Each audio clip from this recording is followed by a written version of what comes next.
La primera pregunta con la que quiero arrancar, no me tienen que levantar la mano, pero respóndanselo ustedes y también a los periodistas que están en la sala de periodismo viendo esta conferencia. ¿Cuántos de ustedes aquí saben lo que es el Foro de Sao Paulo? No tienen que levantarme la mano, pero respóndanselo ustedes. Gustavo nos acaba de enseñar muchos de los síntomas de lo que ocurrió en Venezuela. Ahora yo les voy a explicar de dónde viene esto, porque no surgen estas cosas por casualidad, ¿sí? No es de que de la nada está pasando todo esto. Todo esto es una estrategia muy bien armada que se va pensando por décadas y por eso es imperativo saber lo que es el Foro de Sao Paulo. Y México, de todos los países en América Latina en los que yo he trabajado, donde he estado dando conferencias, donde me he reunido con políticos, con jóvenes, con empresarios, es el país que menos enterado está regionalmente de todo lo que ocurre de Guatemala para el sur. Y eso hace obviamente que una amenaza sea mucho más fácil de ser infiltrada. Este señor está hablando en el año 1998, ¿ok? Como muchos cubanos le dijeron a los venezolanos, tengan cuidado porque Chávez se escucha igual que se escuchó Fidel Castro a principios de los 60. ¿Y qué hicieron los venezolanos? Se burlaron de los cubanos. Les dijeron exagerados, les dijeron estás en fantasía, Cuba es una isla, nadie puede ir a rescatarla, en cambio Venezuela es vecina de Colombia, es vecina de Brasil, eso aquí no va a pasar. Y créanme que creo que hoy por hoy está mejor vivir en Cuba, que no es que sea un paraíso, a estar en Caracas. Entonces, nadie aprende en pellejo ajeno, ¿sí? Si podemos regresar a la infografía que yo tenía antes. Si todos aprendiéramos en pellejo ajeno, los chinos, antes de seguir a Mao, hubieran aprendido de la miseria que estaban viviendo los rusos en los gulags. Si todos aprendiéramos en pellejo ajeno, los vietnamitas hubieran aprendido de los chinos y de los soviéticos. Si todos aprendiéramos en pellejo ajeno, los cubanos hubieran aprendido de los soviéticos, de los chinos y de los vietnamitas. Si los venezolanos hubieran aprendido en pellejo ajeno, hubieran aprendido de los cubanos, etcétera, etcétera. Entonces nunca nos creemos el cuento. Eso aquí no va a pasar.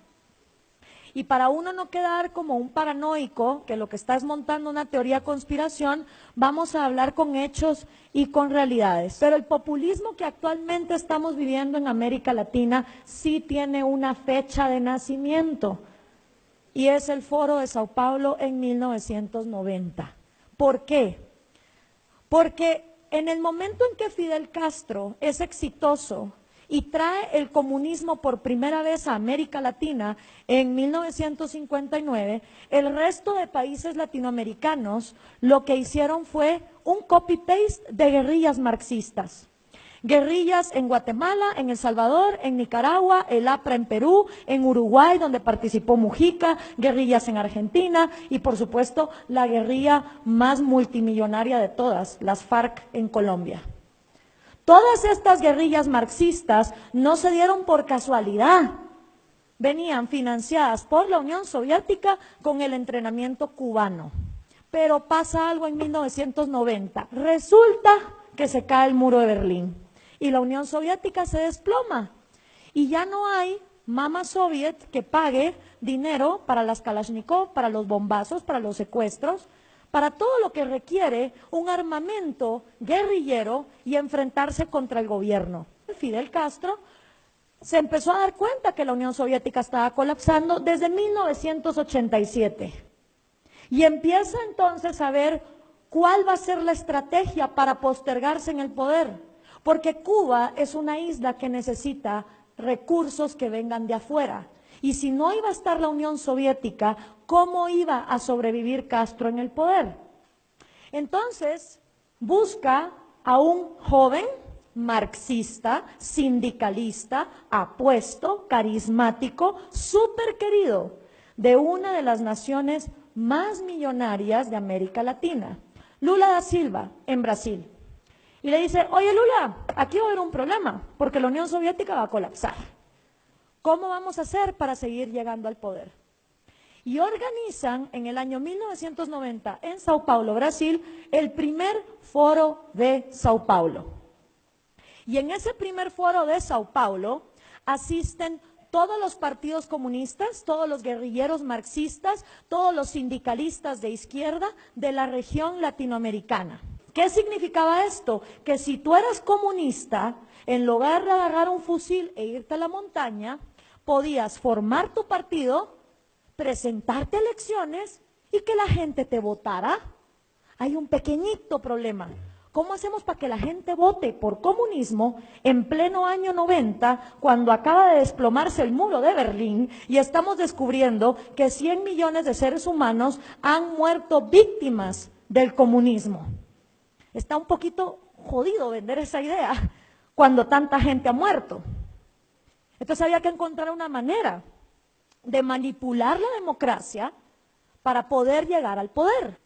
Aquí la lucha no es violenta, no se trata de andar matando gente, ni de irse al monte en una guerrilla. Aquí de lo que se trata es de hegemonía cultural, o sea, lavar cabezas. Lo que tienen que hacer los comunistas es lavar cerebros. ¿Lavarlos dónde? En el cine, en el teatro, en la música, en la escuela, en la iglesia, en la casa, en la familia, en las conversaciones, en las tertulias, en los clubes de lectura, en lo que se lee. Y esa hegemonía cultural gramsciana es la que agarra el Foro de Sao Paulo en 1990 para manipular la democracia.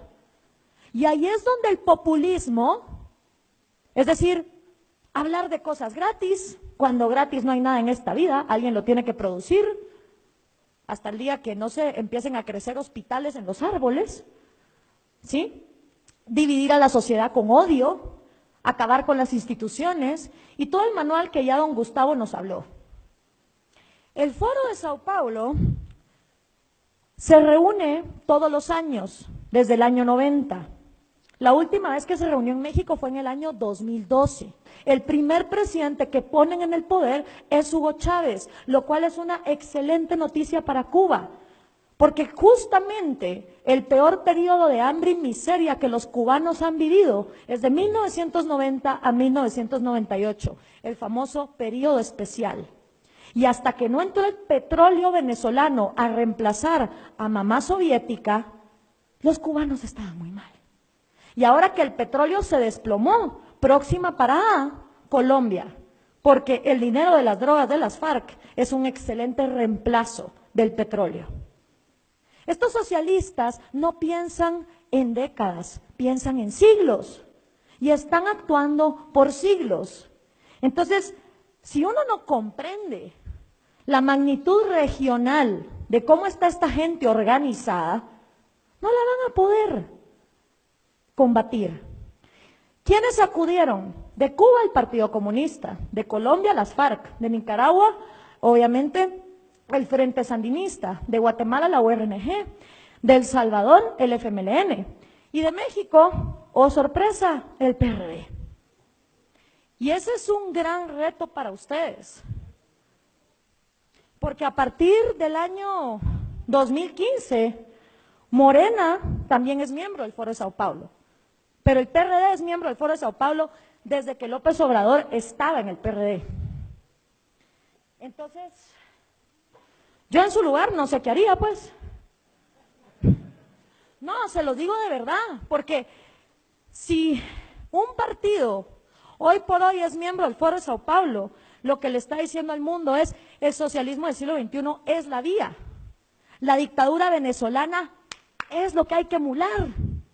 Vamos para allá. Un partido que hoy sea miembro de este foro está dándole aplausos y espaldarazos al genocidio que está ocurriendo en Venezuela. Y si ustedes salen a decir, Morena es miembro del Foro de Sao Paulo, ¿qué van a hacer cuando les digan, y el PRD también? Por eso es importante entender, si vamos a ser congruentes, como se dijo aquí antes, y si no van a llevar el populismo destructivo al poder, ver qué se hace con esto.